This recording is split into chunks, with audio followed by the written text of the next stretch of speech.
Welcome, everyone, to the Global Alliance for Rights of Nature, GARN, press conference co-hosted by the Women's Earth and Climate Action Network, WECAN. My name is Osprey, Orielle, and I'm the Executive Director of WECAN. I'm also honored to serve on the Executive Committee of GARN. I want to thank my colleagues for participating in this press conference to share their important perspectives and voices, and they each will be introducing themselves in turn. We are living in a time in which we must change everything about how we are living with Mother Earth and each other. The urgency of the climate and ecological crisis demand that we completely redesign our economic, social, and legal systems. In our global movement for rights of nature, we are looking for a revolutionary and evolutionary change for society. And at the heart of it, we are asking, how can we transform our horrifically dysfunctional environmental laws and neoliberal economic systems that are destroying people and planet? I also want to acknowledge that much of the vision and worldview of the Rights of Nature framework comes from Indigenous peoples around the world and their knowledge of the natural laws of Mother Earth. After decades of environmental protection laws, which surely have achieved some success, our modern legal systems have failed to prevent increasingly grave threats of global warming, degradation of Earth's sacred systems of life, and the growing displacement and death of humans and other species. In particular, there is concern for Indigenous and frontline communities who bear the worst impacts of disasters because of environmental racism and other social injustices. To truly live sustainably and live in harmony with the Earth, we need to change the very foundations, the very structural DNA of our legal frameworks to respect the natural laws of the Earth. Today, the majority of the world's legal frameworks are based on treating nature as property. Our life-giving rivers, forests, and mountains are treated as property to be sold and consumed. As properties, these natural communities and ecosystems are not recognized as rights holders. By maintaining the current structure of law that we have now, we are furthering a dangerous human relationship to the natural world of ownership and exploitation. We have to ask ourselves, why haven't we stopped these destructive actions that are not only lethal, but also legal under the laws? We need an entirely different legal configuration that recognizes the Earth's living systems are not the enslaved property of humans. A primary premise of the Rights of Nature movement is that in order to ensure a thriving future, humans must reorient themselves from an exploitive and ultimately self-destructive relationship with nature. This is key. We need to move to a system that honors the deep interrelation of life and contributes to the health and integrity of the natural world. An essential step in achieving this is to create a system of jurisprudence that sees and treats nature as a fundamental rights-bearing entity and not as mere property to be exploited. As a global movement, we are advocating that breaking out of the human-centered limitations of our legal current frameworks is one of the most transformative and highly leveraged actions that humanity can take to create a healthy and just future for all. And as climate disruption and environmental degradation increases globally, it could be not more important to highlight that exploitation and extractivism is a result of patriarchal societies, colonization, racism, and neoliberal capitalism, which are all based upon the same systems and ideologies of power over and exploitation of women, Indigenous peoples, people of color, and the land. It is clear that the global community needs to address these systems of oppression in an intersectional manner to move towards justice and real solutions, and Rights of Nature can offer a vital path forward in this effort. What we are seeing in our collective work globally is that people's movements are rising to say no to the commodification of Mother Earth or the sky. Our earth and atmosphere are not for sale. We don't want our sacred earth, water, air, and forests in the marketplace. We don't want to see carbon offset programs. These are false solutions to the climate crisis. Instead, we want to see pollution stopped at the source and for governments and corporate actors and all of us to live with respect and reciprocity with Mother Earth. We cannot keep taking and taking, or very simply, humans will not survive. Like Mother Earth's immune system, people are rising up in their communities worldwide to say yes to rights of nature. And in fact, we are an ever-growing movement. At the national level in 2008, Ecuador became the first country in the world to recognize rights of nature in the Constitution of Ecuador. Local rights of nature ordinances in the United States today are protecting communities from harmful practices such as shale gas drilling and fracking, and there have been over 36 ordinances that have passed in the U.S. The Ponca Nation has made history as the first tribe in the U.S. to recognize rights of nature into law to protect to protect their territory from fossil fuel extraction. And in New Zealand, the Parliament has given the Wanganui River standing. The Colombian Supreme Court has recognized rights of the Amazon River ecosystem. So yes, rights of nature is an idea whose time has come, and it's actually being implemented, and we need to see it replace a lot of the systems that we now have. Part of our work at GARN is to host international rights of nature tribunals. These past few days, we've had the honor to hold the 5th International Rights of Nature Tribunal. On October 3rd, we had the climate change case, addressing false solutions to the climate change crisis.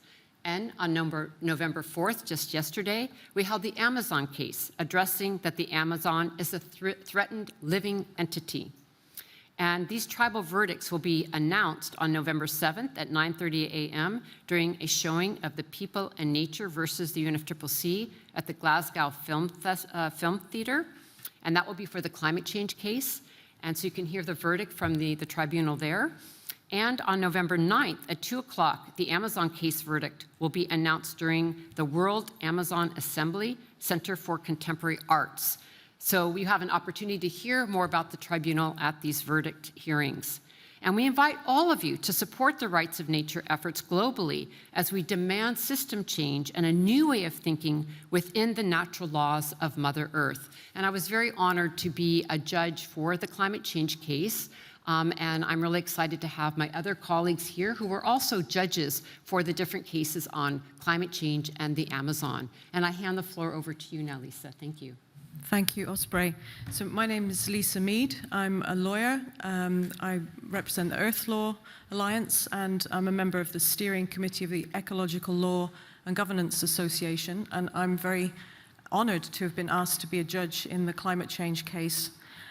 False solutions to climate change.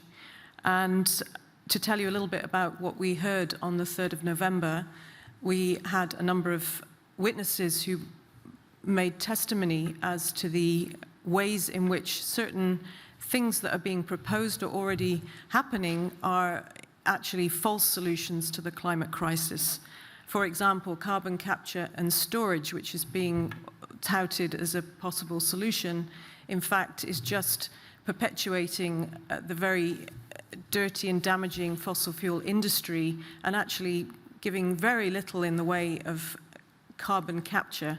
And in that case, we heard from a couple in Chile who gave her testimony about the Quintero Bay and the deeply damaging and polluting activities there that are affecting all living beings, the beings in the sea, as well as the humans living around the bay.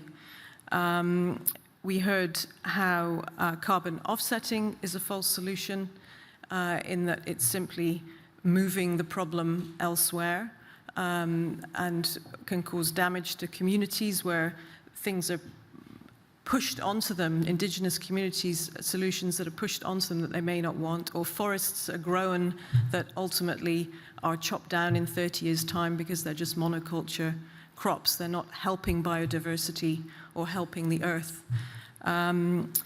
So our task as judges is to deliberate on the evidence that we were presented, and we apply, in doing that, the Universal Declaration of the Rights of Mother Earth. And this was a civil society declaration that came into being in 2010.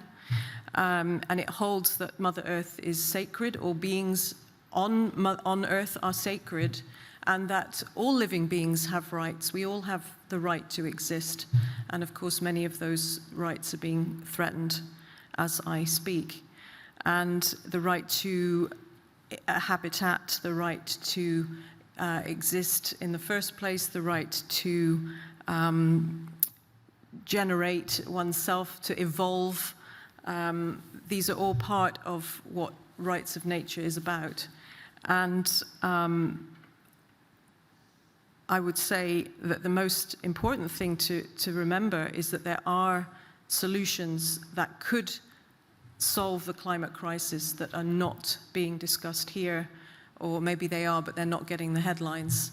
And we see millions really propping up the fossil fuel industry, whereas things like agricultural practices that can sequester carbon in natural ways and that create agricultural practices that actually create healthy living soil rather than destroying them with fossil fuel fertilizers and further depleting the planet are things that we need to focus on, and many of the indigenous practices that we can learn from for millennia of experience that really should be at the top of the agenda here. I think that's all I will say, and I will pass to my colleague, Pablo Solon. Good afternoon. My name is Pablo Solon. I am from Bolivia. And in the case of the Amazon, I was the prosecutor of the earth. Why we had a case on the Amazon in the International Tribunal on Rights of Nature? Because the Amazon is living its last days. During the entire case, we have presented enough evidence from indigenous people, from scientists, from experts on the ground, that if we don't act very fast in the coming years, the Amazon will start a process of dying on its own. We are approaching the tipping point of the Amazon. What we have asked the tribunal is that, in first place, they recognize that the Amazon is a living being that has rights on its own. It's not only a territory, it's not only an ecosystem, it is a living being that has rights. We have asked the tribunal that if the Amazon has rights, we have to change the way the Amazon is represented here in the United Nations negotiations on climate and other negotiations. The Amazon should have a voice, should be present as a living being. And this is key. This means we have to do big changes inside the UN to have these ecoregions, these living entities being present. We have highlighted that this is not only an issue about climate change, this is an issue of ecocide, because in the Amazon, we have the biggest biodiversity of the world, and it is dying because of deforestation, mining companies, oil extraction, big hydropower dams, and other extractivist activities. So to stop, to save the Amazon, is to save the forms of life that we have known, is to stop the 6 massive extinction of life on Earth. We have also presented to the tribunal enough evidence to show that there is an approach to the Amazon that we don't share. That approach is to put a monetary value to the functions of the Amazon, to create a carbon market around the Amazon, to create a fund to attract private investment to the Amazon. We don't think that by putting a monetary price to the functions of the Amazon, or by bringing private investment, we're going to save the Amazon. We're going to save the Amazon by hearing and respecting the rights of indigenous peoples that have lived there for centuries, by recognizing the rights of nature, the rights of the rivers, of the mountains, of the animals, of the Amazon. We are saying that if we want to save the Amazon, we have to change the way we do things, and we have to begin to look at how we restore the balance with nature and with these key ecosystems. We have clearly highlighted that there will be no solution to climate change if the Amazon die. There is really no hope to stabilize the climate of the Earth system if we lose the Amazon. That is why we think that the tribunal has to act as soon as possible. We have also shown that there is a movement, not only in some countries, but in several countries of the Amazon, to recognize the rights of nature. This is the case of Bolivia and Ecuador, but it is also the case of Colombia. And there are also different municipalities in Brazil where this is moving forward. We think that a verdict from the tribunal can give a big push to this movement for the recognition of rights of the Amazon that is moving in the region. Finally, we have asked the tribunal to come to do a visit on the ground to see the real impacts of what is happening with big hydropower dams like Belo Monte, like big mining companies of iron or gold, to see how deforestation is moving forward so that they can present this to the 10th Social Forum of the Amazon that's going to take place in July. Thank you very much. Hello, my name is Lata Sultana, and I'm one of the judges. I had the honor of being one of the judges. I've been a judge in 3 other tribunals. I'm also the founder of Amazon Watch and also a member of the Science Panel for the Amazon. And I want to say that to be a judge for the Rights of Nature Tribunal, we must, as judges, put on our holistic hat, put on a hat where we are there to see with eyes that are defending nature, to see nature as a living entity with rights to exist and perpetuate, just the subject of rights like any other being. And to do that, it takes amount of connecting to the source that nature is alive and keeping that in mind as we hear the case. So I want to share with you some of the sentiments of what I heard yesterday. We had 10 witnesses, many from scientists to indigenous leaders to activists to academics. We heard an array of evidence about, like my colleagues have said, that the Amazon is reaching a point of no return. The tipping point is, we're basically at a tipping point.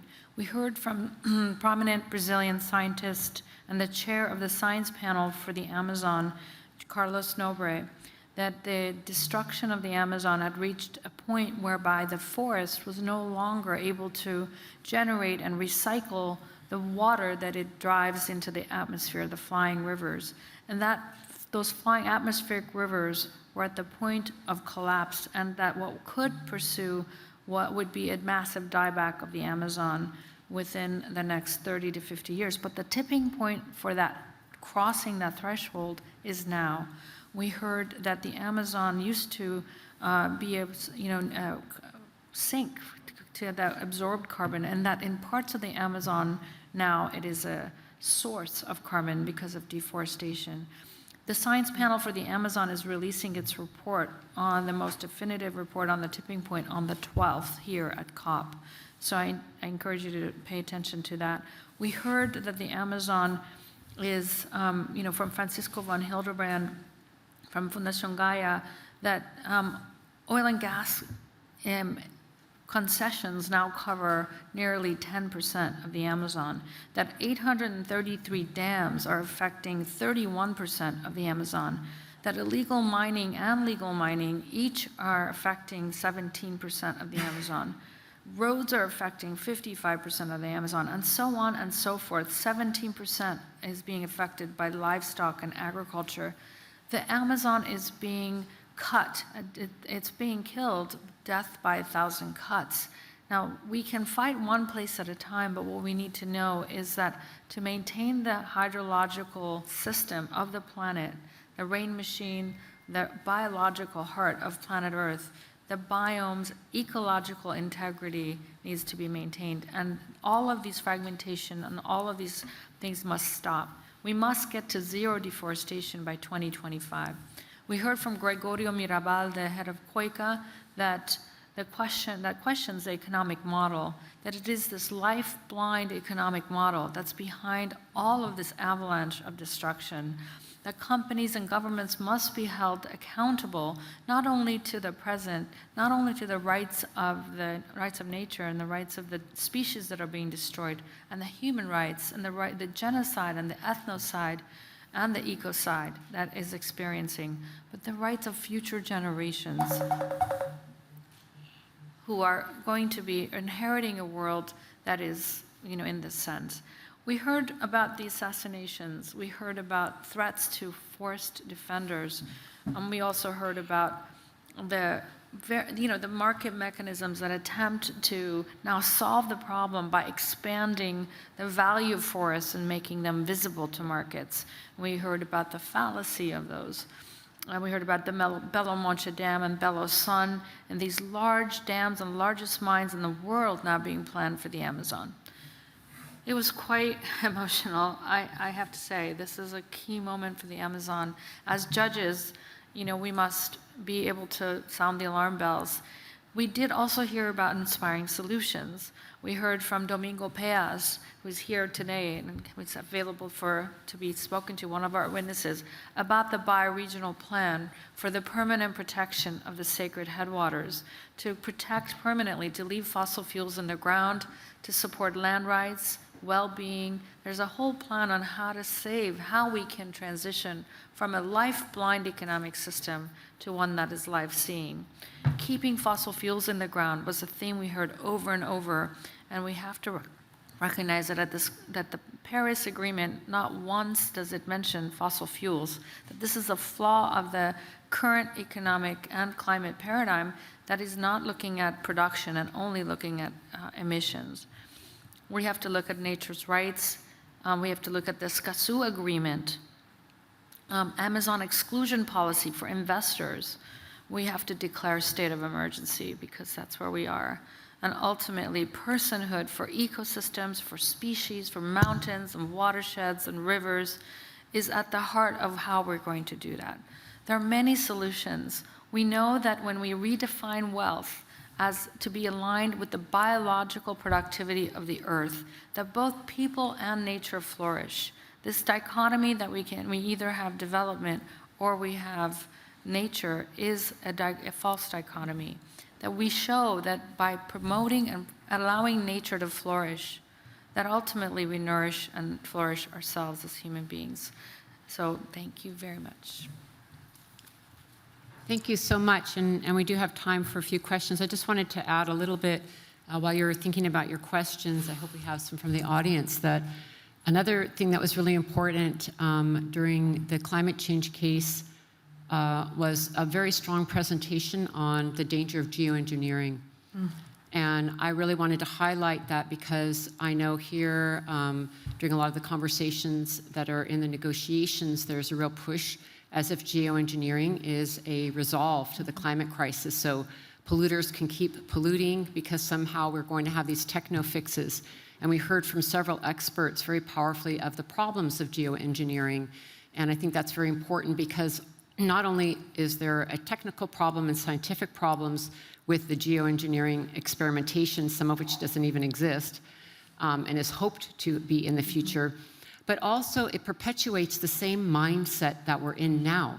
In other words, that we don't have to change our economy, we don't have to change our worldview, we don't have to change our habits, we don't have to change our structures that are unjust to indigenous people, frontline communities. We don't have to change anything. We can do business as usual and just keep living this lifestyle that is not compatible with the natural laws of the earth, as Mother Earth is clearly showing us.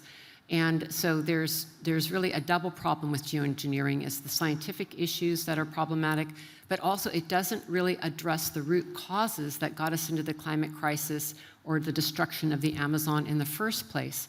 So for all of these reasons, we also need to really understand that what we're talking about here on this panel is systems change, and that rights of nature can really be an underlying framework for how we can change our values and our worldview about how to live in reciprocity with Mother Earth and learn from indigenous peoples about what is a way of living that has worked for a long time that we now, as modern-day people, really need to reincorporate. So with that, I want to open up the floor to any questions that we might have from any of you in the audience.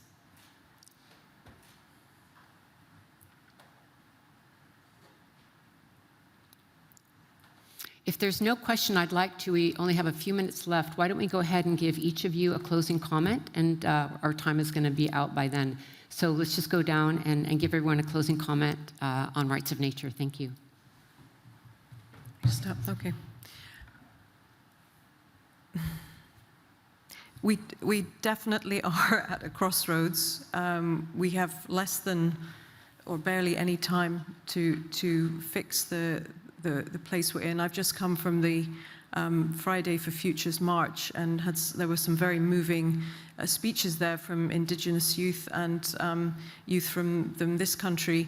And I felt for them. I felt very sad and moved that they are in the predicament they are in, and that my generation and the generations before me have left them in this predicament. So I think it's incumbent upon all of us to do everything we can to remedy the situation. And I truly believe, in relation to the Amazon, we are in an emergency situation, and it has to be addressed as such. Thank you. I just would like to highlight what the chair of the tribunal in the case of the Amazon said. It was Leonardo Boff who was chairing the jury, and he said, the solutions from the Amazon are going to come from the ground, from the territory. And it is with the indigenous people, with the Afro people that live there, with the populations that are suffering the destruction of the Amazon, that we must find a way out to save the Amazon. We see that what is happening in the United Nations is something discouraging. There are too many speeches, but not too many concrete actions to do what we need to do in order to save the heart of the planet, which is the Amazon. Thank you. Gregorio Mirabal of COICA, the Indigenous Organization of the Amazon Basin, reminded us that we must have a global agreement for the permanent protection of the Amazon. Because of that, COICA has launched a campaign calling for 80% of the Amazon to be permanently protected by 2025. And people can go to Amazonia 80 by 25 to learn more about that effort. I also want to say that I'm encouraged that in October, the United Nations Council on Human Rights actually recognized the right to a healthy environment as a human right. We are progressing. There are victories that the Global Alliance for the Rights of Nature has continued to document many advances with rivers, personhood for rivers, and legal cases that are won on behalf of rivers, on behalf of nature. And those cases, judges are learning more about them in the courts of law, and that the citizens' tribunals are also playing a key role in helping change norms, helping change values, and basically setting new frameworks for legal rights. So we all have a responsibility to help advance these frameworks. Thank you for being with us today. Thank you so much, colleagues, for your work, and it was an honor to be a judge with all of you on this important tribunal. As I said, we can hear the verdicts on the 7th and on the 9th, and I think in the closing, what I'd like to do is just share something that I learned from an elder when I was in New Zealand to learn about how they practice rights of nature there on the Wanganui River. And she said to me, we see the river as our ancestor. We see the river as a living ancestor. And really remembering that we all come from nature, and not forgetting that nature is our relative, that we are family and relative with nature. And they have a saying there, I am the river and the river is me. I am the river and the river is me. And I think it's really important for us all to remember who our mother is, and that we need to respect Mother Earth. Thank you. We